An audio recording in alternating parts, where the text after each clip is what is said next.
Anyway, welcome everybody. My apologies, having some technical difficulties today with GoToMeeting. We are looking for another solution there. Congrats first goes out to UConn. The University of Connecticut, I'll tell you what, that was a crazy March Madness. Hopefully everybody enjoyed it. If you're not into that, it was a heck of a thing. It was crazy going back and forth. I have a bunch of friends in Kentucky, so obviously they're depressed. But besides that, and that was a great run, by the way, with freshmen. Good stuff going on there. And also, we've managed to get into spring a little bit. So, real quick, I'm Dave Lowe. I'm the CEO of isiFederal, and with us today we have Jamie Zell. He's the Director of Sales and Marketing for GSAProposal.com, and he's also working with us at isiFederal. So, say hello, Jamie. Hello, everybody. Hope your morning's going well. I'm with GSAProposal.com, helping on the new schedule development. And also, when you've got a GSA schedule in place, there's things to think about with regards to maintenance and whatnot, and that's something that we help with there, too, is revisions and updates to your schedule. And also remember, too, that you're entitled to economic price adjustments, or EPAs, that some people don't think about, but your existing schedule, that's something you can do. And on the other side of the house, I'm helping Dave. We're helping people get on the right road to go in to see the correct people to make more business happen within the federal government. I tell you what, and we really appreciate Jamie being on board. We've been working together for many, many years, and not only do I trust his judgment, I love the way he thinks, and just the magic that he brings. Love it, love it, love it. I appreciate you being here, especially for this as well. The numbers that matter most, and these are getting critical, folks. 176 and 541. These are the two numbers that matter most. What are those, you say? Well, these are the last days of this fiscal year and next fiscal year. We passed the halfway point. We're now coming around the track and getting to the point where we better be getting ourselves positioned to come down the stretch. And if you take a look at these spikes here, right, and this is almost every industry, these are spiking in September. Every single one of these is September spending, and it matters the most to you. Just about every industry. Every once in a while we get a weird one, like we did some work with a produce company, Coastal Sunbelt Produce, and obviously you grow produce in the summertime, but they have distribution throughout the year. I'm telling you, in your industry, most likely you're looking at September, and in the next 176 days, $280 billion will be spent. And a lot of that is going to be on new contracts as you get towards the end of the year. And if you're not in front of the key decision makers right now, if you haven't been building this base, you're 6 months behind. And if it doesn't bother you that your competitors are going to be putting your tax dollars into their bank account, you can just drop off the call right now, because it doesn't matter. That's the kind of stuff that gets me juiced, and it gets the folks that I work with juiced, because we want to get some of that money back for us. Real quick, some housekeeping things. If you have any questions, on the right-hand side of your screen, you can post questions and chat and all those types of things where you can get in here. It's right down. You just open that up and you can chat. The other thing that you need to do is enter your audio pin. That way we can create a back and forth dialogue. Be glad, really love the dialogue, and I'm juiced about today too because of some of the topics that we're going to be talking about.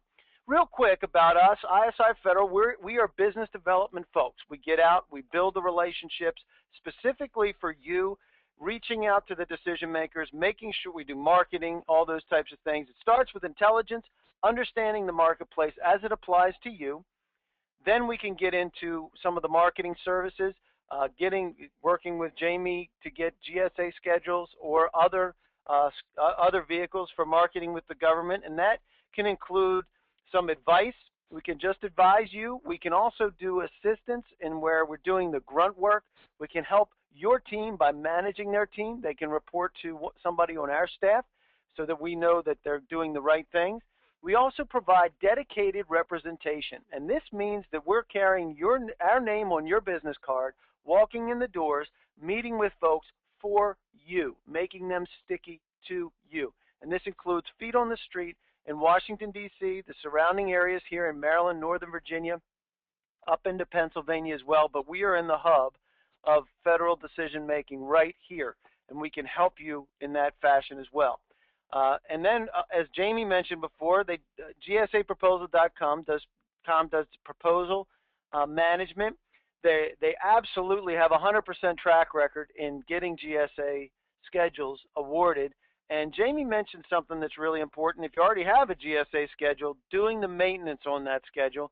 And we kind of have a different webinar for GSA folks. But real quick, Jamie, give them a high-level overview of how to go about, getting an understanding of whether even a GSA schedule makes sense. Well, when you look at the marketplace, and if you're approaching the federal government, many clients come to us and they end up getting backed into needing a schedule, where they're out there looking around for business, and as they're finding their way or trying to find their way, they're running into opportunities, and a lot of times they're running into opportunities where procurement happens specifically by GSA as a requirement. So they may go through the whole routine, and they're getting to know the end users, and everything's warming up, and it's going real nice, and it goes upstairs to the buyer, and the buyer says, "This looks good. Give me your GSA contract number, and we'll get this on order." And they don't have one. So a lot of clients get backed into it that way, and then they need a time machine because they need the schedule now, and it takes some time to build it and get it through the system. So proactively, if you don't have your GSA schedule, it's something you really need to think about, because if you're dancing in the federal sector at all, GSA schedule is going to come up. It comes up. It started way back in the 40s. GSA did, and it's the largest standardized purchasing portal for the federal government. And if you don't already have a GSA schedule, it's something you should really be thinking about or taking action on. And we can certainly help you with that. We go through a build process where we first of all put together a master set of documentation that is about your company and your offering, and then from there we send it off to the GSA procurement officer, the PCO. Then it sits in the holding tank for a while, and that's the longest part of the process. It's called the waiting game, and then they pull it up for review and approval, and that's where we go into clarification. We have to satisfy any questions the PCO has. And then once we've satisfied the PCO, your GSA contract gets awarded. From there, we go out to GSA Advantage and do your upload to gsaadvantage.gov, which is like the government's modern electronic phone book, where they look for products and services, and only companies that have their GSA schedule can be listed there. So that's kind of a short snapshot of getting your schedule. And then once you have your schedule, it's important to keep it current, especially if you're putting products on there and products and models change. You got to keep your schedule current. You want to make changes to your schedule. We can certainly help you with that too. And I touched bases on it earlier, and economic price adjustments are allowable. The cost of gas keeps going up, the cost of a gallon of milk keeps going up, and there's opportunities for you within your GSA schedule parameters to bring your prices up over time to compensate for increase in costs, so that you don't get stung by selling something at a margin that's too low on your GSA schedule. So these are all things to think about on the maintenance side of the house, and if there's a way that I can help you with that, please let me know. Feel free to give me a call or email me, and we'll be happy to talk about your specific needs and see how we can get you taken care of. And that's exactly why I don't want to do it, is because Jamie loves this stuff, and I don't know why, but he's all about that type of thing. And I understand that we're seeing some stars in space. That's my desktop. Don't ask me why. I have no idea what the heck's going on. I'm still trying to figure out this Macintosh world, and it's kicking my booty. So I'm going to leave that. I'm going to just make pretend it's not there. So the other folks that we have here, and I don't know that Sean is with us today. I work with Sean with Revolution Payments on several different accounts because of their understanding about the federal government and how it applies to merchant card services. And if you're not doing business with the government, they have procurement cards, P cards, that they can buy things. They can buy things right away. It doesn't have to go out to competition because it's less than $3,000. And these folks understand the government. They offer level 3 compliance so that you can get rates that are below 1.5%. And I don't know about you guys, but I know that a lot of our clients that are doing work, in fact, with GSA schedules on GSA eBuy or GSA Advantage, they're paying with these credit cards. And if you're thin on margin, and usually you are if you're working off of GSA Advantage numbers, you'll wind up giving away half of your profit in your credit card processing fee. So reach out to Revolution Payment Systems. They can absolutely help you with that. And if you need any additional information, you can email me. We'll get you in touch with Sean. So why are we here today? We're here today because the federal government is ridiculously large. They are the number one customer in the world. You see the money falling from the sky, right? You hear this. It's like, oh my gosh. It's like, and folks, I guarantee you that if you're looking at this, you've probably gotten a bazillion emails of people that want to get you a GSA schedule, or they want to help you some way in the federal government, and they're touting how much money there is there. And I'm not going to deny that there's money there. It's a $500 billion market. I don't care what's happening with budget cuts and all the rest, sequestration, all the rest of the stuff. 2.5 million contracts are executed. This is important to know because people are going to send you to GSA.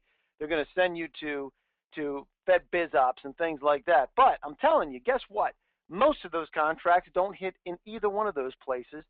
They are out there being executed every single day, but they're not hitting the street. So how in the world does that happen? So there's 2.5 million contracts.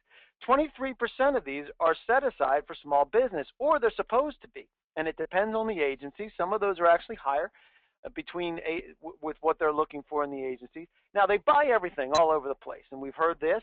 They're all over the world with what they're purchasing. There's 85,000 buyers within the continental United States being able to purchase things either from P-cards or they have warrants to be able to execute contracts on behalf of the federal government in 470 agencies, and there's a bunch of sub-agencies in different locations, as you know.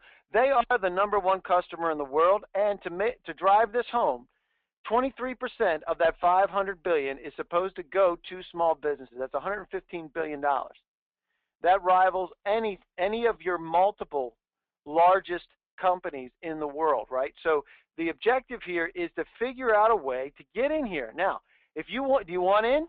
You want to get some of that cash? You want to start putting some of that in your bank account? Or if you're already doing it, you want more of that stuff? You want to get more contracts in the federal government? Well, I'm here to tell you something. And this is where I want to be very, very clear. First, there's no silver bullet. If anybody says they have the ability to connect you and do this, that, and the other thing, they're not being full and open in their disclosure. 80% of you will fail. This includes, and probably more than that if you haven't gotten a GSA schedule, this includes GSA schedule holders. These people, after done everything that Jamie just said, they've already gotten in there. 80% are going to fail because they're not doing it right. It takes 24 to 36 months for traction. Traction. I'm not talking about ROI. I'm talking about traction. Jamie, how long do they give you to make $25,000 in the federal government with your GSA schedule? How long do they give you? They give you a 2-year window. Once your schedule's awarded, you've got 2 years to make $25,000 as your minimum requirement to keep your schedule going. To keep your schedule, you got to make $25,000. Why do you think they give you 2 years to make $25,000, Jamie? It's because of the ramp. It takes some time. You don't just show up in the lobby and they're waiting for you with a big hug and kiss. You need to work your way into the system and be able to develop those relationships that are so very important. You're absolutely right, and that's the fact. So if GSA gives you 24 months to get $25,000, it can't be easy to do. And guess what? You're not in this for $25,000. If you're in this for $25,000, get out, because you're in it for what the average GSA schedule brings. The average GSA schedule brings about $3.5 million. Now, I will tell you this. Very few people, when I say very few people, you can probably count them on one hand, in the history have gotten to $3.5 million within that 24-month period.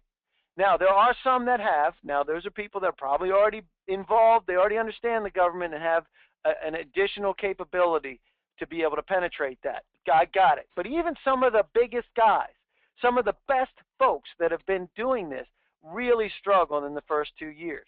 And they spend an inordinate amount of money doing that in the first 2 years. But it can be done. We do it, it can be done. It absolutely can be done. But I'll tell you this.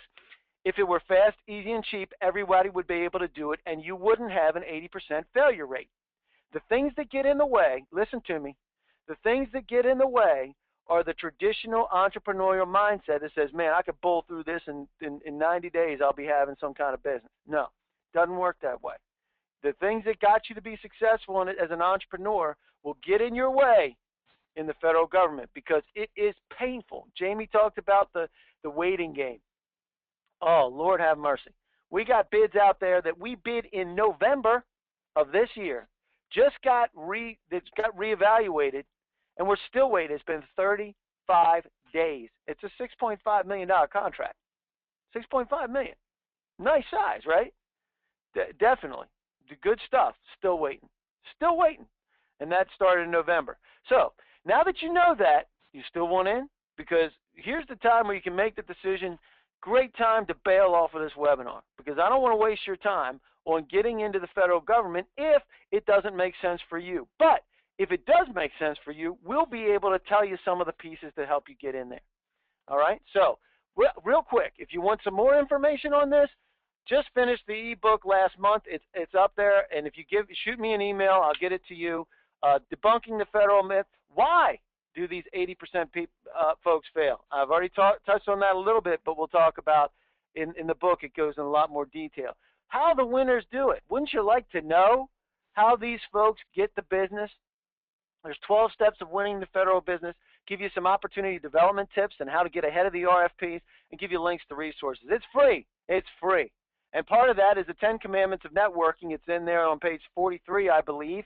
It'll go through some of the things we're talking about today. So feel free to check this out. It is on isiFederal, and if you can't find it, give me a shout, and we'll get that to you. Just a real quick review on the 12 steps that we've been working on. We're working through the ebook kind of in these webinars.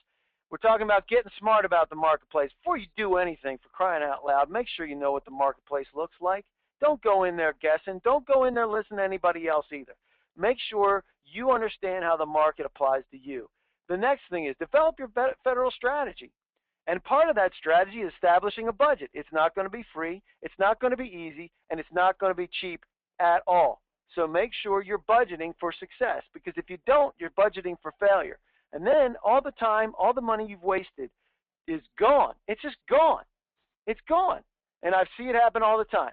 The next thing we do is we prepare, dedicate the right resources. If you don't have them on staff, make sure you're filling those gaps. And we'll be glad to fill those gaps for you if you think we're a good fit. Build the relationships with the stakeholders. That's what it's all about. Jamie mentioned it. Got to know these people. Got to get in front of these people. Help these people like you. Learn how to win. There's a process for learning how to win. You're going to throw bids up, and they're going to fail. And why? Because they already have people that they're buying from that they already like. So you got to be able to noodle your way in, leveraging those relationships, building those relationships, leveraging those relationships, getting to the place where we influence the scope. This is what we're after. This takes 2 to 3 years in the grand scheme of things, most instances. So you're also going to be monitoring for those winnable opportunities, improving your position, and getting to the place where you're winning these contracts. And then once you're winning, guess what? You got something to lose, and somebody else is going to want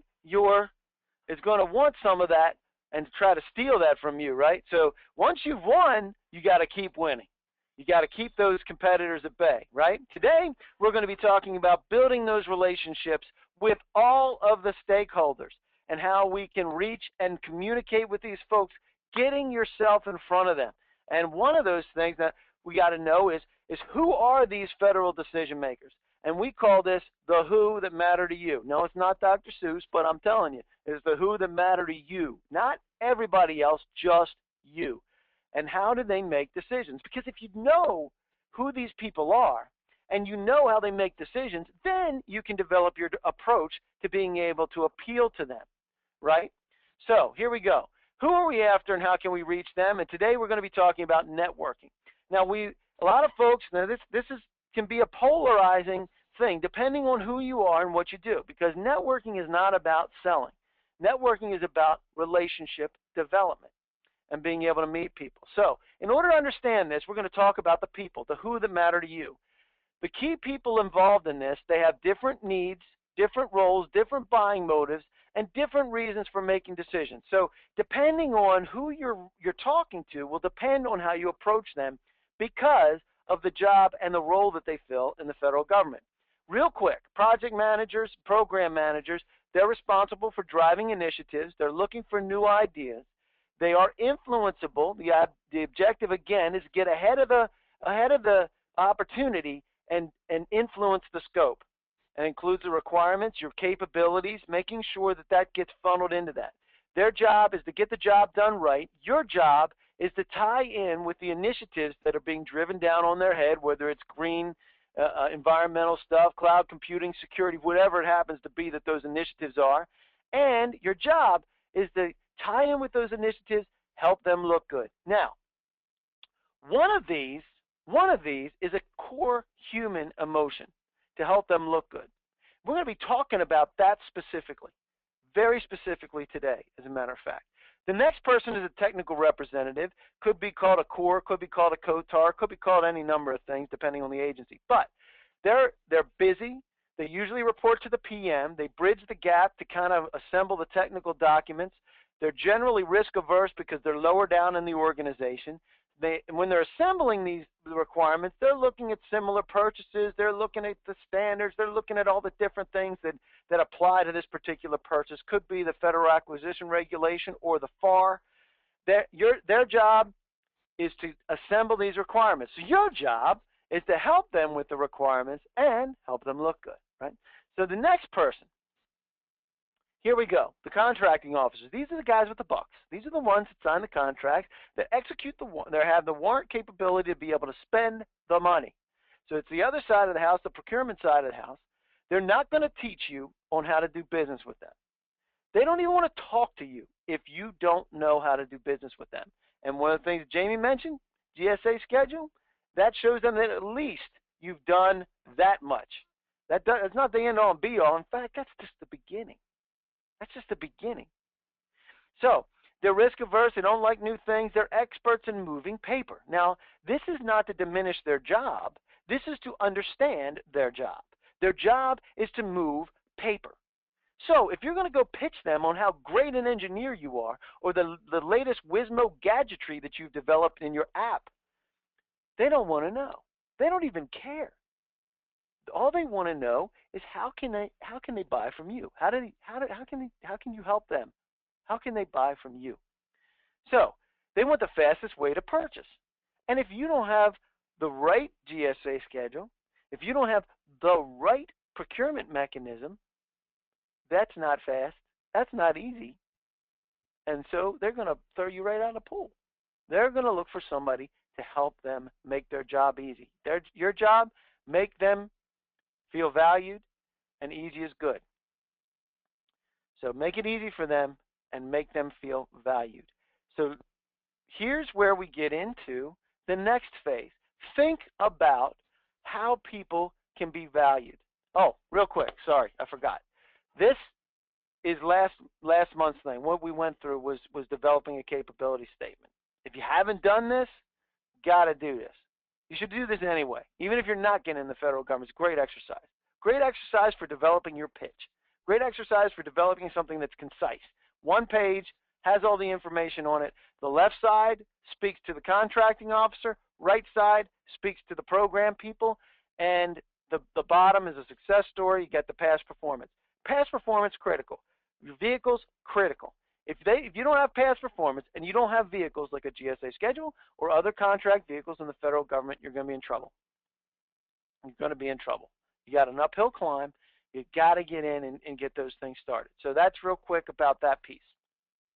Remember, this ties into what we just talked about. There are multiple decision makers, multiple buying motives, so you want to pitch the right motives. Remember what the motives are. People don't hire from resumes, just like people don't buy in networking events. We'll get to that in a minute. And first impressions do count. This is part of your first impression. Don't carry it with you everywhere you go. Don't do it in networking. I don't recommend handing this out at networking events because people are just going to throw it away. But get to the people. So, real quick, the 10 Commandments of networking, the first one is to be prepared. And normally I don't do this. I don't have a whole bunch of stuff, but I'm going to throw it up there and we're going to have talking points on each one of these. Be prepared. Everybody's afraid of rejection. I'm still afraid of rejection. I'm out in front of people all the time, and I don't really care what people think, but I'm still afraid of rejection from time to time because that's what happens. We're human beings, and we don't want to be rejected. So in order to do this, in order to feel like we're confident, in order to feel like we're getting out there and doing the right thing, we want to be prepared. And preparation trumps rejection. If you're prepared, you're going to feel confident. It's going to apply to you. Have enough cards, carry them in your pockets, and I recommend carrying some in your left-hand pocket is the pocket that you're going to reach in to pick your card out. In your right pocket is the pocket where you're going to deposit your cards that you collect. So left side, I don't care if you're left hand, do reverse. I don't really care, but this is what I do. And then if you have collateral, put it in your coat pocket or you can have it, but make sure that it's folded up easy. And man, I'm not big on collateral, but if you're gonna do it, make it easy. Don't hand them a book full of stuff that's just gonna discard it, right? Make it easy to put in their pockets so they don't have to carry stuff around. Here's a super hint for you: have blank cards for people who are not prepared. If they don't have cards, maybe they're decision makers and they don't want to give out their information, right? Or I'm sorry, I'm sorry, Dave. I'm sorry, Jamie. I don't have cards. Well, that's okay because I have one. Let me just write down your phone number and email address, and I'll shoot you my contact information. Now, that's bold, right? No, it's not bold. You're helping them help you. That's a great idea. I carry blank cards with me because my cards I can't write on the back of. Some folks, you have blank part on the back of your cards, you can write on the back of yours. You could do that too. I like the idea of just having, I just happen to have a blank one here. I can fill it out or you can fill it out. Beautiful move, right? The second one, don't be offensive. Man, oh man, how many people, and I'll tell you what, if I eat Doritos or onions, I'm killing people. I am absolutely there. I'm blowing their hair back because I don't know what it is, man. It just happens with me. So I don't eat Doritos, I don't eat garlic, and I don't eat onions if I'm going to a networking event. Sometimes they have onions in the food. Bad idea for me. Bad idea for you. Bad idea for everybody in the room. But they do it anyway. So eat mints, carry gum. I don't care what it is, but make sure you're not blowing somebody's eyebrows off or burning them off. So the other thing is don't use bad language or off-color stories. Now, you may find that they may use bad language. Now, that unlocks the door where you can use bad language if you want to. I tend to stay away from that because you never know who's standing around you and how they're going to react to that. And don't denigrate others. Don't berate anybody else. You don't know who you're talking to. You don't know who they know, and you don't know who's standing around you. So big. Stay on the top level, top line. All right? So the third one is don't hang out with people you know, for crying out loud. I see this happen all the time with sales reps, all the time. You get 3 or 4 sales reps go to an event, and what do? They stand around, drink beer, drink wine together in a corner. That's not why you're there. That's not why they're there. Everybody should separate. If you know anybody there, and now I'll get to a point where if you know somebody that can help you, that's great. But if you're there with a team of people from your company, they already know who you are. They already know. Find somebody new. Go up, take some risk. Go up and talk to somebody. And I'll talk about some of that risk in a minute. But your friends and colleagues, don't hang out with them. Don't hang out with them. Go meet somebody that you don't know. All right. The fourth commandment of networking is act successful. Now, this is really important. Look like somebody that they want to do business with and act like someone who's worth doing business with. Now, I'm big. I am really, really big on being different. Absolutely big on being different. And we'll talk about some of the ways that I'm a little bit different than other folks, and sometimes I do crazy things. I will do crazy things to be able to get noticed in rooms. But it all wraps back around to being professional at the end of the day. I want to make people laugh. I want to engage people, but I want them to know that I'm professional at the end of the day. So be confident in you. And one of the things I was with one of my clients last week and we were in a room and she was petrified. She was absolutely petrified of going there. She was late because she was just having anxiety attacks about being there. A couple of different things to know about nervousness. It's okay. It's absolutely okay to be nervous. In fact, if you open up and you're willing to open yourself up to being human, right? It's a very trusting thing. It builds trust very quickly because people see that you're genuine. People see that, hey, man, I'm really, I don't know anybody here.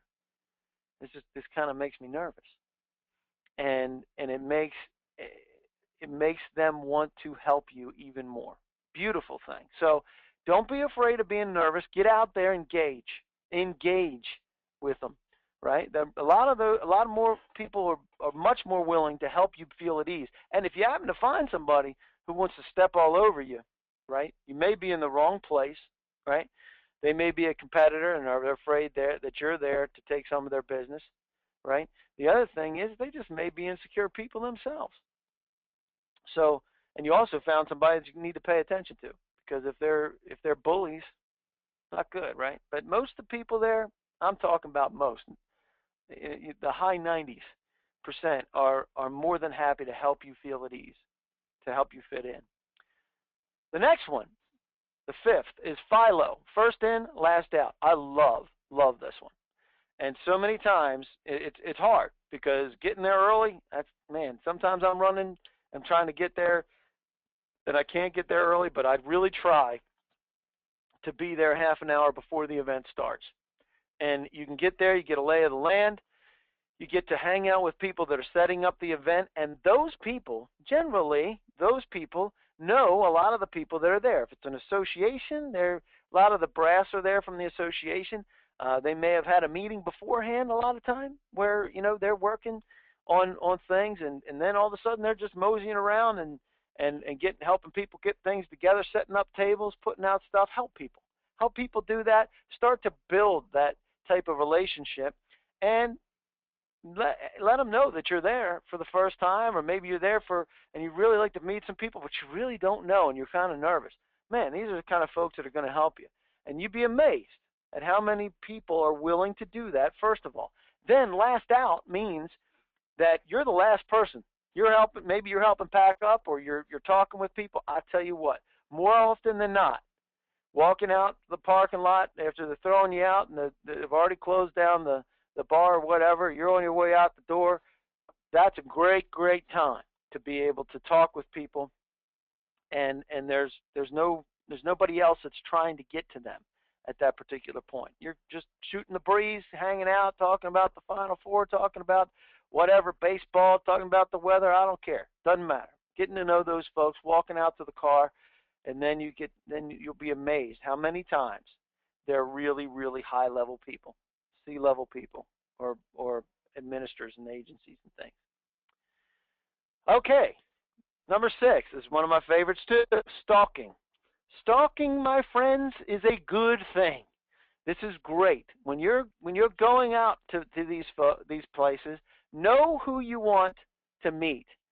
Last month I met the CIO of Hewlett Packard, Ramon Baez. I met him last week. How did I do that?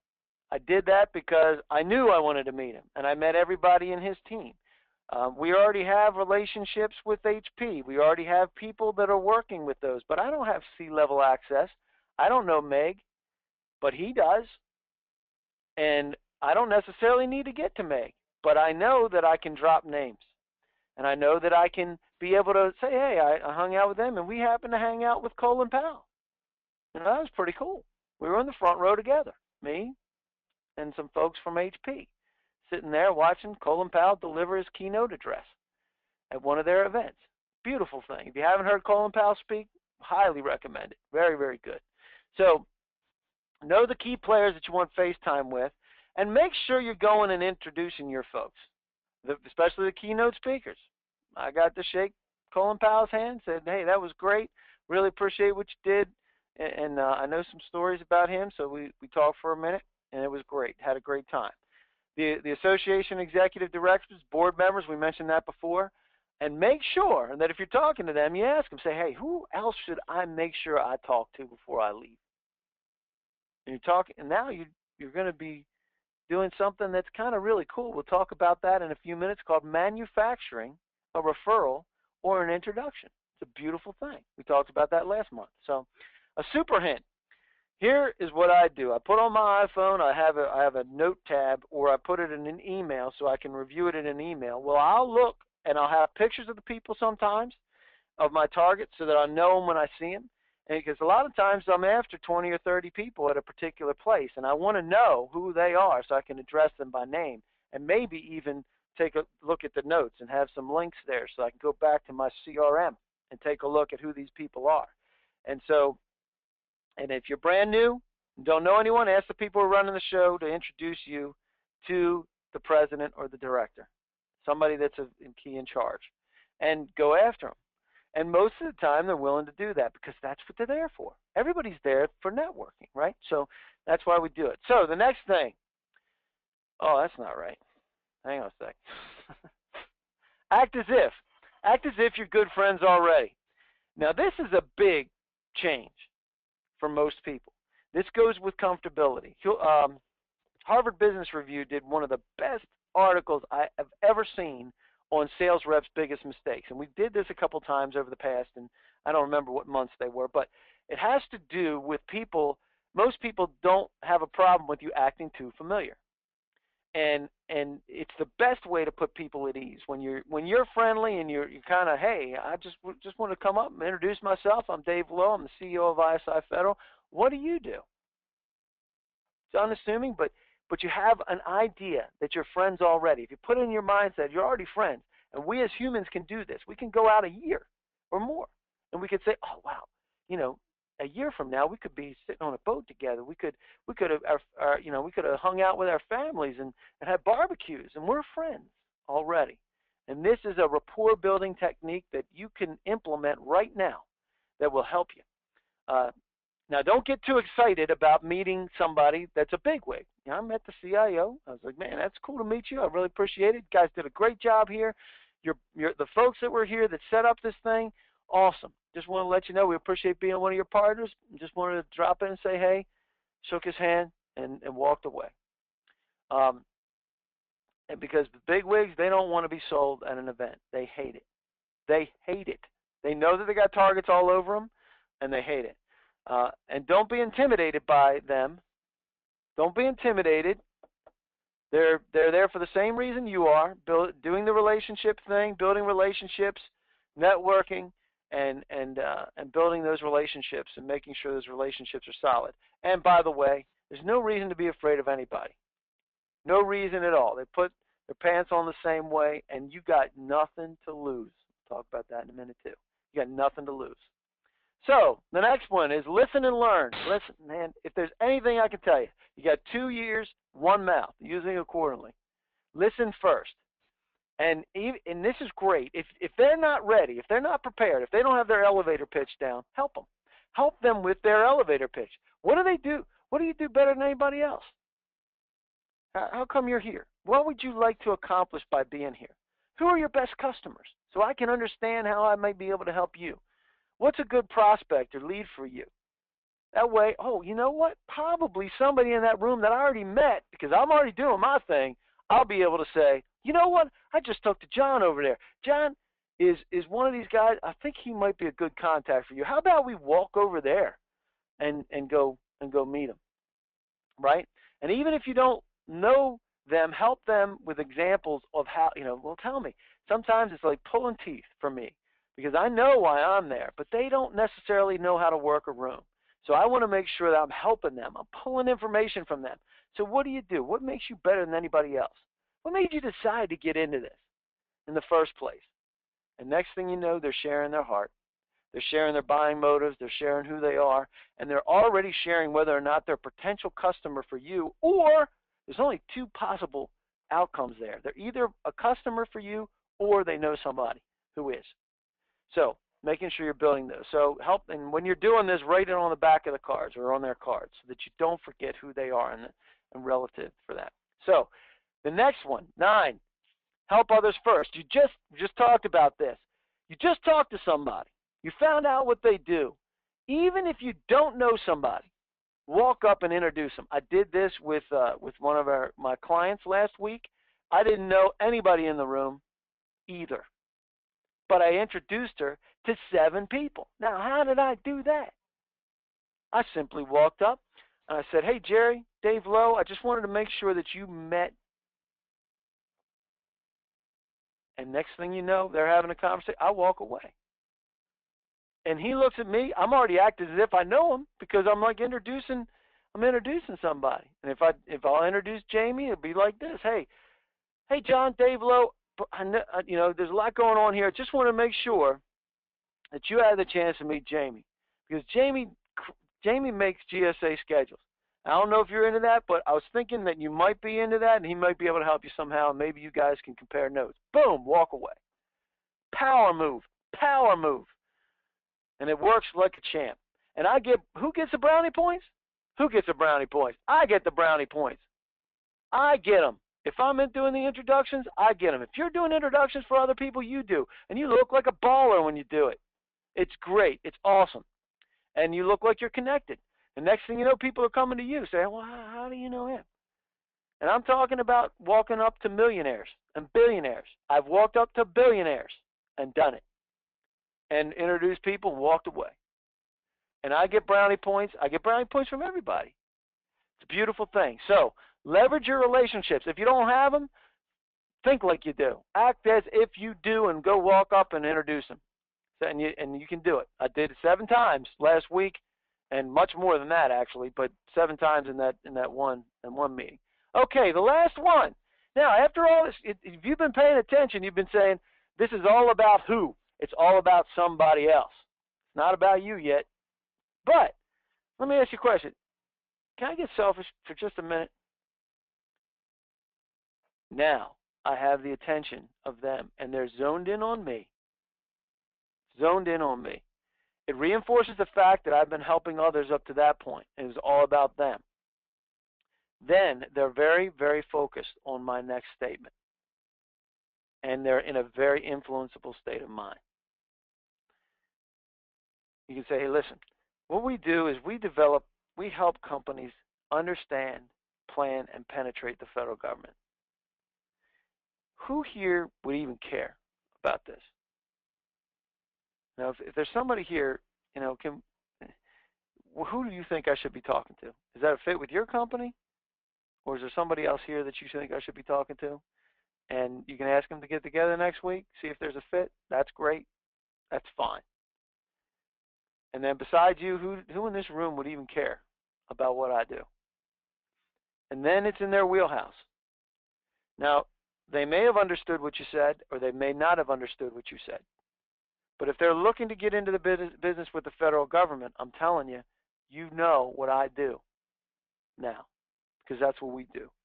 We help understand, plan, prepare, and penetrate the federal government. Very easy and to understand what we do. Not easy to do, but easy to understand what we do. So now we figured out if they are a potential customer, right? Are they interested in doing business with the government? That's a yes or no question. If they are, great. Hey, let's get together next week. I'll be glad to tell you what we do, give you my best pitch, and if there's a fit, great. If not, I'll help you find the person who is a fit. So, got that one down. Then, who do you know that I should be talking to? Got to be somebody in this room. And that's where we get to a place where working with them, introducing them, all those pieces, and helping other people first. The law of reciprocity here is critical. What comes around goes around. You help enough other people, Zig Ziglar, I don't care who we learned it from, help enough other people get what they need, they'll help you get what you need. Simple as that. So, real quick, recap, be prepared. Don't be offensive. Don't hang out with people you know. Act successful. First in, last out. Money. 6, stalking is great. Act as if you already know people. Act as if you're friends already. 8, listen and learn. 9, help others first. Help them get to where they need to go first. Plenty of people help you. And then 10, get selfish for a minute. Can I ask you what you can do? So there you go. So there's those people. Pieces. I'm going to give you some power networking techniques real quick on how to manufacture an introduction. First, you got to know who you want to reach. Second, you need to talk with people and listen with who they are and how they operate. Ask if they know the person you want to reach. It goes back to having it on your iPhone or whatever, your Android. Very few Blackberries anymore, but anyway, you could do Blackberry. Ask him if they're one of the good guys. I use this in other introductory techniques and say, hey, I'd really like to meet Jerry over there, and is he one of the good guys? The next thing you now have a way to be able to approach Jerry. So I was just talking to Sally over there. She said you're one of the good guys that I just had to talk to. Bam. Brownie points for Sally, brownie points for you, brownie points for Jerry. Works like a champ. Listen for a reaction. If it's positive, you can reinforce that. That's good to know. It's really good to know people that are good people, right? If it's negative, you've identified a potential problem with the relationship, and you might not want to have that person refer you. Simple as that. You might need to find somebody else. But if you're paying attention to the body reaction, how they say things, they say, well, yeah, he's a good guy, but, get that but. But means no. He's not a good guy. And you may want to not even know that guy. You may want to stay away from that guy. So it's either a bad relationship with that person or there's something to uncover there. So here's another one for manufacturing introduction. Ask them to introduce you. After you get all that information, ask them to introduce you. Circle back to them and thank them after they do the introduction and let them know how it turned out. Ask if there's anybody else that they think you really need to talk to in the room. That was a great referral. I really appreciate that, Jamie. Thanks for making that referral, and I appreciate that. And you know what I'm going to do? I'm going to make sure I'm paying attention over the next week, and I'm going to find you somebody I'll email you. Make sure that I return the favor. Is that fair enough? So there you go. There you have that what comes around goes around. What you've just done is you've manufactured a referral to a known target. You've identified potential new targets. You've built enough of a relationship that you can report back to the associate that you've just talked to with the results, where you can continue to build that relationship with that person, praising them. Oh, man, how many people just need to be let know that they did a good job? That was great. Thanks for helping me. That was awesome. Referring you to that helps, reinforcing their decision to help you, right? And asking for additional insight. Hey, you know what? I did talk with Jerry, and Jerry thought this. What do you think? What do you think? How do you think I should approach that? Next thing you know, you're getting inside information with the folks. So there you go. That's the networking part. What's most important in this process? The most important in this process is the who that matter to you. The who that matter to you. And this goes to identifying your marketplace, identifying your competition, your key contacts, and getting smart about the marketplace as it applies to you. And that's what we're going to be talking about in this next part, especially when it revolves around the government. Because if I'm going to get selfish for just a minute, because we've been talking about networking, how to build your networking, I'm going to get selfish for a minute. I'm going to talk about how we can help you identify these people. Now, these are the people that are spending the money in your world. We do the research, we understand who they are, and we connect the dots with the key people that are responsible for the purchases and who's responsible for getting this stuff out on the street. And here we see $4.5 million and $1.7 million. We would like a piece of that, right? And we know that these folks have multiple contracts. So what would you do if you knew who these people are? Especially if you knew who your competition's best customers are. And these are the people that are actually buying from your competition. This dives down to specifically, if you can list them, we will find them. It's a beautiful thing. Brenda here spends $387,000, has spent $387,000 with your key competition. Your number one competitor. Just so you know, that's your tax dollars going in their bank account. And guess what? They're from people that you probably aren't even thinking about, like the Bureau of Land Management at $1.6 million. Wouldn't it be nice if you knew their phone numbers and their email addresses so that you can then start to say, hey, we're not going to steal all the business away from ABC Company right away, but we'd like to give you a choice for second place. We'd like to be first choice for second place, in fact. We'd like to give you some other options. And maybe we'll be able to help you on some of the items that are a little bit harder that they can't do. Next thing you know, you're building relationships with the key people that are most important, the people that are spending the money. So what would you do if you knew that? Would you let them keep putting your tax dollars in your competitor's bank account, or would you go out and get them? I am of the mindset I want to go get them. As soon as we know about it, then we can go out and we can go pursue these folks. And that's what we do. If you have any questions, love to answer some of those questions for you. You can, if you let me know what, if you have questions, let me see if I can do this without jacking it up. Okay. I'm going to the question area now. Let's see. Yeah, I don't know about what we can do about the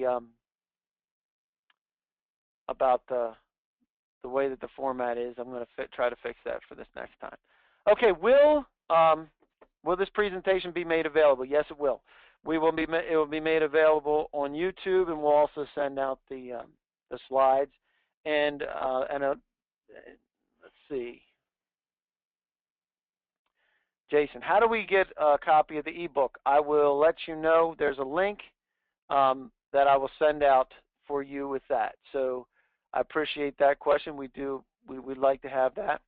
Let's see, who else would like, anybody else want to ask any questions? Let me see real quick.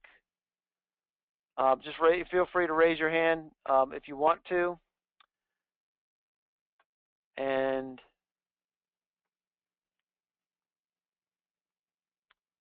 okay, John asked the question, how do we find the key decision makers? Great question. That's a great question. We do that. We do the research on that, and we get that back to you. We have a whole program. It's called Marketing Essentials, where it gives you the fundamental pieces. And what we do every time is we identify the key buyers so that we can then create a strategy around those buyers. Once we understand who the buyers are, then we can go after those folks. And within that, we can either apply our resources or your resources, but we'll let you know the kind of resources that are there. Any other questions? Jamie, do you have anything else that you want to add in this before we jump into the special for this particular webinar? You know, I think you're covering up to the point. I really can't say enough about the relationship development cycle. That's a super important component, and it sets the stage for being able to come back and gather. And you make a very good point as being the first person in second place, and that really is a great starting point as you're trying to work against some of your own competition's businesses to get yourself in there just a little bit and start to grow that environment, and that's part of the relationship development as well. You're absolutely right. And John just said something else. It says we try to reach these people, but they won't take our calls, and that happens. And your approach is critical when it comes to that. So if you need some additional help with that, John, we can talk about that, about how we can help with the process of them taking your calls, because they will talk to you. The people that are buying will talk to you. There's no doubt in my mind. We do it every day. We have people that make the phone calls, set up the meetings. We have face-to-face meetings. We conduct the face-to-face meetings. They will take meetings. They will take calls. But they won't do it if you don't know what you're doing. And they'll make sure that happens. So any other questions before we move on to our ultra special for this particular webinar? We have a webinar special, and this is actually the wrong webinar, but that's okay because we'll do it anyway. So what it is, it's the Federal Marketing Essentials. We talked about this before. These are the key contacts who buy your things. Whoever's buying what you sell is what we're after. Your competitors' contacts, very, very important. I love starting this way to be able to say, okay, here are the competition. Here are the people that I compete up against, and tell me who's buying from them. The other thing we can learn from them is the process of how long it took for them to get into the business and to be successful, and who they're being successful with. And these include under-the-radar contracts that are not going to hit GSA. They're not going to hit FBO. We are developing the relationships so we can get ahead of those contracts like your competitors are. It's a breakdown of the agency spending. Don't take a guess on who's spending it, and don't take a guess on where you should be spending your efforts. Let the market determine the agencies that you should go after. This also includes the primes and their contacts who's buying from them. What better way to be able to develop a relationship with a prime? And if you're going to an OSDBU convention, right, there's one happening next week. So you go to Washington, D.C., and you're going to do these matchmaking sessions. Well, that's great. However, they're going to tell you to sign up for this database. And if you go in there, you're going to do it this year, you're going to do it next year, and next year, and they're not going to call you. Why? Because that's what everybody's doing, and there's a method behind that madness. But if you're talking to the people that are writing the checks to the primes, they're the ones that are going to have the right contacts, and you can get a referral to the prime. Yeah, absolutely, you can. And that's another way to develop referrals. We'll give you recommended action steps on what's important for your company, specifically for you to be able to develop in the marketplace. We may, in fact, tell you to stay out of the market, in which case you should thank me greatly. You can usually they don't send me checks for that, but they'll send me thank you letters to say, yeah, I really appreciate that you were honest. You told us that we really can't get into this marketplace at this point. We need to do this, that, or the other thing first, or it's just not right. There's a couple of places that we've done the research for, and the pool is so thin that that it just wasn't worth the time for them to go after the federal marketplace. So, and with this, we save you $505. It's regularly for $4,500, and you can see that on isiFederal.com. For this, you can save that. We have another package that we can do in conjunction with this with a blitz. If you're interested in that, we could do that. Some of the folks that we do work for, William Scotsman, #1 in their industry. #1 in their industry, and they've done this twice. The reason being is because they want to stay #1 in their industry in the federal government, and they book like $80 million. So we're not talking about just little guys. We're talking about big guys like these guys, some super big guys that I'm not even going to mention. But the reason for this is we see into the marketplace a little bit differently, and we can show you how this works. Two of those clients, Link Services, is in the Inc. 500 for the second year. They're at $70 million, and we congratulate them. And we find things that they simply can't find on their own.